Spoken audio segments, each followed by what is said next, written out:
মা বাপরে ভাত দেয় না, আপনার আমার বলবেন ও থাকবে জেলখানায়, ও কই থাকবে জেলখানায়। এরকম যখন কোনো অভিযোগ পর আমার কাছে যাবেন, আপনারা মনে করবেন এই ওসি আপনাদের ভাই, আপনাদের ছেলে, আপনাদের ভাতিজা, মনে থাকবে আপনাদের। গত 1 মাস হলো আপনাদের থানায় আসছি ভাই ভিডিও করলাম। হ্যাঁ, কয় মাস? আমার থানায় মামলা করতে, কি করতে?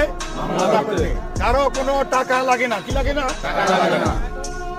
আমার থানায় মামলা করতে কারো কোনো দালাল লাগে না, কি লাগে না? আমার থানায় মামলা করতে কারো কোনো নেতা লাগে না, বুঝতেছেন?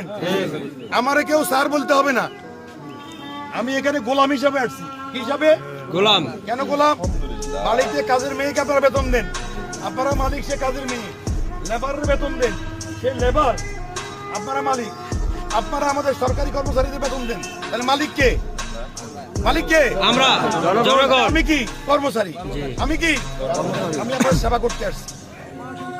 যদি আমার নামে কোনো ব্যক্তি আপনার কাছে টাকা চায়, যে মামলা করতে টাকা লাগবে, আপনি সোজা আমার কাছে যাবেন। যে লোকটার পায়ে জুতো নাই তারা আগে আমি চেয়ার দিব, যে লোকটা আগে লুঙ্গি পরে যাবে তারা আমি আগে চেয়ার দিব। কথা বুঝুন নাই? সোজা কোনো ভয় পাবেন না, সোজা আমার কাছে চলে যাবেন। শুনেন, মাদক কি খারাপ না ভালো? মাদক খারাপ না ভালো? এই মাদক যুব সমাজ কি শেষ হচ্ছে না হচ্ছে না? আপনারা শুধু খবর দিবেন অমুকের ছেলে অমুক, কিন্তু কোনো মিথ্যা কথা বলবেন না, কারণ আপনার মোবাইলে আমার কাছে রেকর্ডিং থাকবে। অমুকের ছেলে অমুক যে মাদক খায়, মা বাপরে পিডায়, কোনো কাজকর্ম করে না, ওর কাছে মাদক পাইতে হবে না। আপনি শুধু আমার খবর দিবেন। কোনো কারণে আমি একদিন আসতে পারলাম না, পরের দিন আসবো, পরের দিন আসতে পারলাম না, পরের দিন আসবো, অফিসার পাঠাবো,